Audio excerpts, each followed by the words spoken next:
There are direct applications for organizational leaders on how you design an environment in which you can be both profitable, productive, and have very fulfilled employees. So one way to do that is to lead by fear. So if your business is about exploiting individuals, taking advantage of people, making the biggest profits possible, this is the kind of greed is good model, then you want to just kind of whip people into doing things that are not fun, not interesting, at the 9 to 5 job.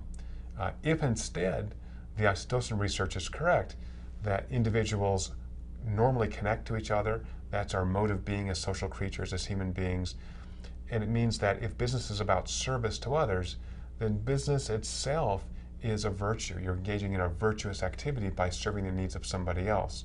When you do that, when you serve the needs of your employees, of your customers, you will induce oxytocin release, and they'll want to reciprocate. So can you say customer loyalty? This is how you do it. Okay, so if you can induce this oxytocin-rich environment, if you can create this environment, then you have a way to drive productivity and drive individual satisfaction for being part of this organization. We have a purpose. We're here to serve others, and we see this as some endeavor that we do together. And when we do it together, we feel good about ourselves and about the people that we're helping.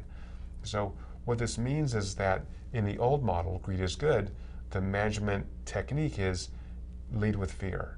In the new model, empower individuals to be the best they can be in an organization with purpose. You want to lead with love.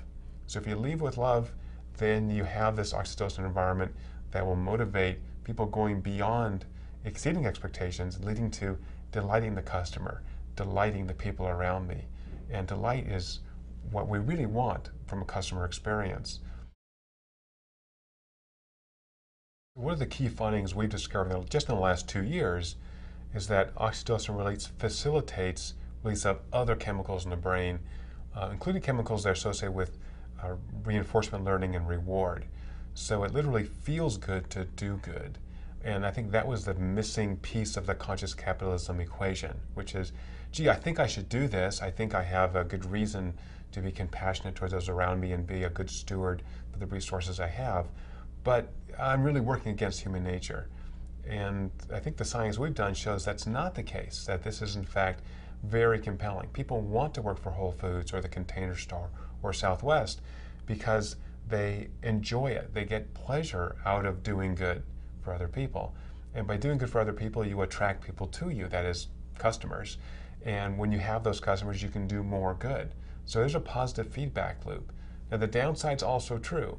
If I'm doing my job poorly, if I am not serving the needs of my clients, then they're going to be unhappy. They will leave. They'll tell other people. That puts more stress on the organization, and stress inhibits oxytocin release. So now we're kind of in a downward spiral.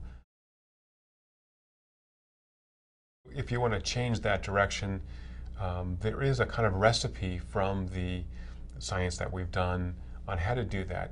And the first thing you want to do is have a change in the whole outlook. You've got to refocus on what your mission is, what is your purpose. And once you do that, you have to recognize individuals who are contributing substantially to that purpose. And again, that could be, and is often, it's the janitor who sweeps the shop floors, who does this every day perfectly and doesn't make a mess. That's so important, right? You know, if you walk into a restaurant or retail store and there's gunk on the carpet or on the floors, you just feel like the job's not being done right. So everybody from the janitor to the CEO has got to be focused on number one priority, make this an experience for our client, for our customer, that is outstanding, that is delightful, that is wonderful. And if we do that, what happens is that customer smiles, they're happy, they give us feedback, and then in this larger brain system facilitated by oxytocin, we want to do it again. We're reinforced to say, oh, this is how it really works. This is how we get good business. This is how we sustain ourselves. So the first way is this subtle change. The more radical approach is change from the top down.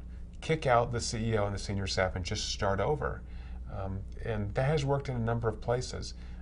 That is something that is much more costly because you've got to reform the culture, fire a lot of people. And so I think there are small ways that you can start again, from this ground up, for them empowering individuals to actually have this purpose and make a change.